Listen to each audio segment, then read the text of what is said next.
Crève, bonjour à vous. Bonjour. Et merci d'avoir accepté notre invitation. C'est un plaisir de vous recevoir dans le Grand Journal. On peut vous suivre tous les jours, vos partis pris dans l'émission 24 heures Pujadas sur LCI. Vous êtes cette année, Ruth Elkref, la présidente du jury des documentaires de Diasporama, le festival du cinéma juif international qui se tient jusqu'au 10 février en salle et en ligne. 7 documentaires sont en course pour cette 5e édition. Avant d'y revenir avec vous dans le détail, Ruth Elkref, qu'est-ce qui vous a convaincu d'accepter cette année la présidence de ce jury?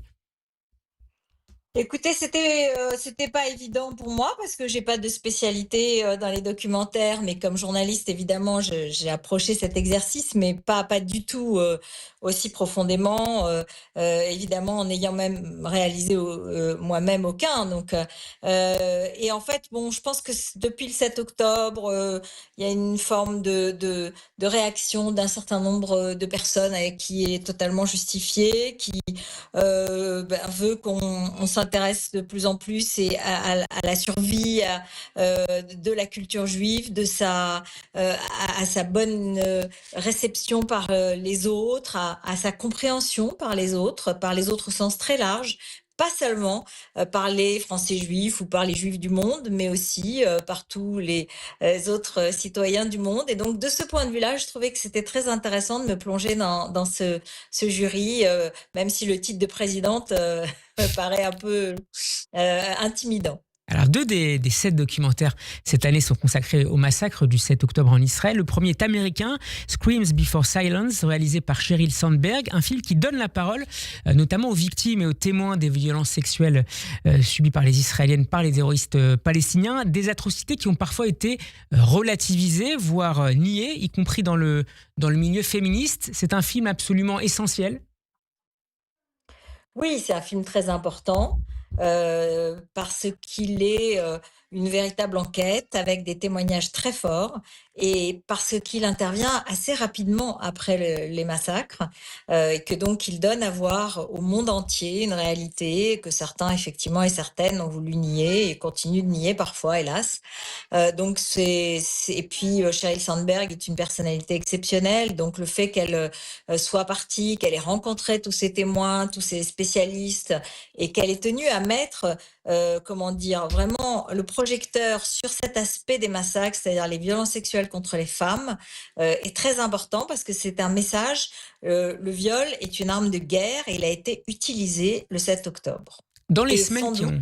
et sans doute dans les semaines qui ont suivi, pour les jeunes femmes otages et pour toutes les femmes otages, jusqu'à leur libération, que j'espère sera complète le plus vite possible. Et on l'espère avec vous, Ruth Elkref, dans les semaines qui ont suivi le 7 octobre, vous aviez dénoncé dans l'une de vos chroniques sur LCI le grand silence des ONG. Vous parleriez d'un 2 poids, 2 mesures dont ont été victimes les femmes israéliennes parce qu'israéliennes et parce que juives également? Oui, je crois que c'est terrible de le reconnaître. C'est très triste pour une féministe comme moi d'avoir vécu ces mois qui viennent de passer en voyant le rejet de ces féministes juives qui ont voulu participer, françaises juives qui ont voulu participer aux manifestations et aux Oui. défilés féministes et qui ont été rejetées. Ça a été une grande douleur, une grande tristesse. Et globalement, dans le monde entier, les féministes du monde entier n'ont pas voulu voir. Alors, je dis pas toutes, hein, parce que, y compris dans la gauche française, certaines femmes, je pense à certaines femmes socialistes très très fidèles à leur cause et qui l'ont dénoncé, mais elles étaient extrêmement minoritaires et à gauche, c'est vrai que ça a été un grand silence, oui. En, Et dans les ONG, et dans les mouvements féministes, et dans les partis politiques de gauche, oui. en tant que journaliste et en tant qu'experte de l'image, comment est-ce que vous avez accueilli les images de libération des otages retenus à Gaza, notamment celle d'hier à Khan Younes, de la citoyenne israélo-allemande Arbel Yehoud? Non, mais ce sont des images extrêmement violentes. La panique et l'horreur qui se lit sur le visage de cette jeune femme est totalement compréhensible.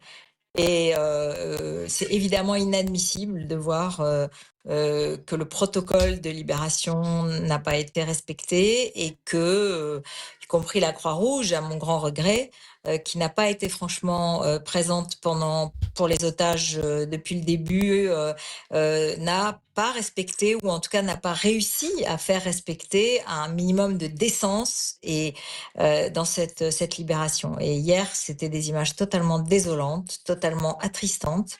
Et voilà, c'était le calvaire qui continuait pour cette jeune femme. Et hélas, moi, je pense à toutes. Le calvaire n'est pas fini. Ça va être long, ça va être dur.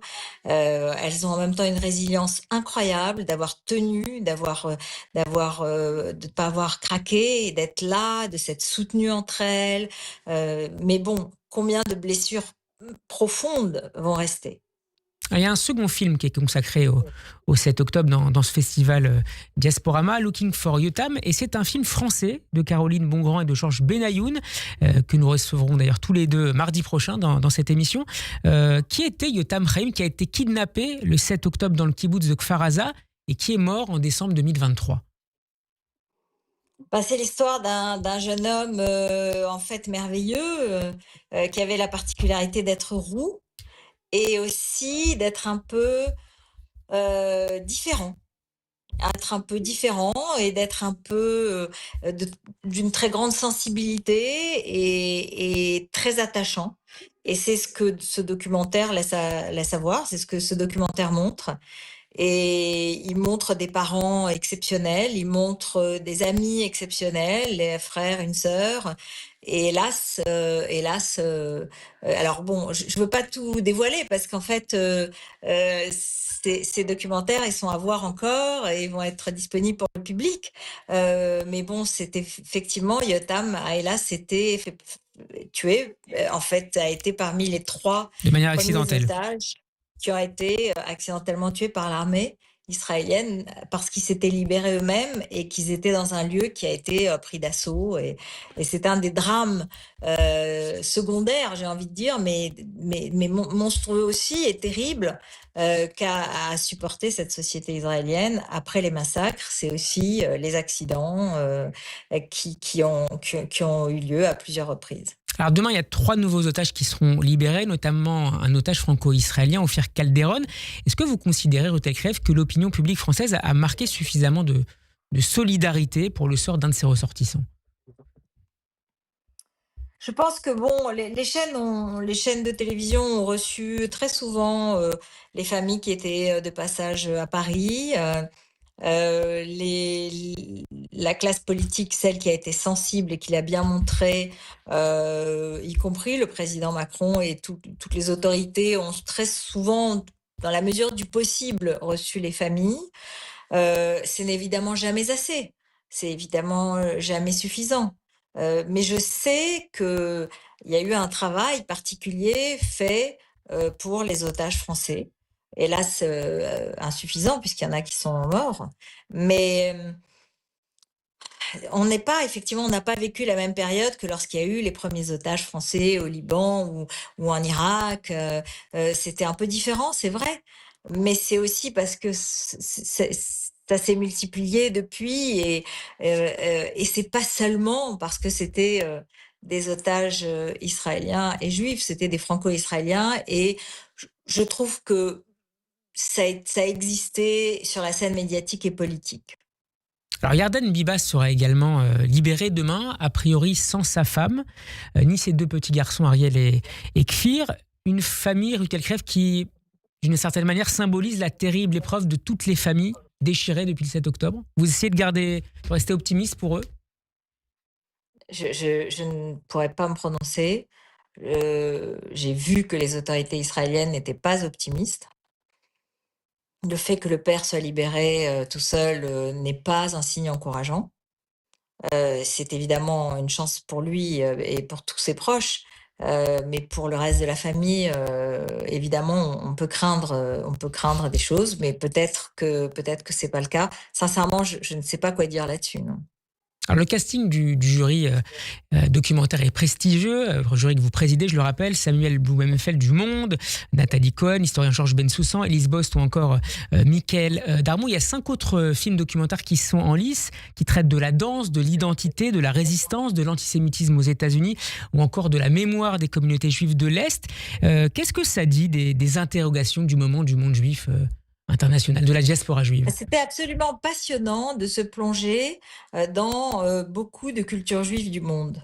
D'abord dans la mémoire, parce qu'il y a un très beau film qui s'appelle Four Winters, qui parle de la résistance des Juifs en Biélorussie, qui sont allés dans les forêts biélorusses et qui pendant 4 hivers ont tenu. C'était toute une légion de résistants juifs, mais aussi chez les Juifs américains libéraux, dont certains ont été victimes d'une attaque dans une ville du Texas. Et il y a un documentaire très intéressant là-dessus. Une Colleyville. autre, Colleyville. Il y en a un autre où c'est cette femme d'origine cubaine qui décide de devenir juive et qui ensuite découvre aussi ses origines maranes et donc va en Espagne et au Portugal pour retrouver ses racines. Donc moi, c'est un voyage magnifique d'avoir rencontré ces personnages, d'avoir entendu parler d'expressions différentes de la culture juive dans le reste du monde. Et j'ai beaucoup aimé cette diversité, j'ai beaucoup aimé approcher cette diversité. Je pense que c'est une richesse pour les pays qui accueillent les juifs dans le monde et que c'est une richesse entre les juifs dans les différentes sociétés, de voir qu'il y a des différences, de voir que le libéralisme juif américain est différent d'une pratique française, même s'il y a aussi en France un judaïsme libéral très riche et très vivant, et de voir d'aller chercher ses racines en Espagne. Enfin, il y a mille et une histoires dans ces documentaires que j'ai beaucoup aimé approcher, et je crois que c'est un enrichissement pour les sociétés qui accueillent ces cultures juives. Madame la présidente Ruth Elkrief, merci beaucoup d'avoir été avec nous cet après-midi. Je rappelle que vous êtes donc la présidente du jury des documentaires de Diasporama, le festival du cinéma juif international qui se tient jusqu'au 10 février. Le programme est à retrouver sur le site de l'événement diaspora.net et puis on vous retrouve tous les jours sur LCI dans l'émission 24 heures Pujadas pour vos parties pris. Merci beaucoup d'avoir été avec nous. À bientôt. Merci beaucoup. Merci à vous.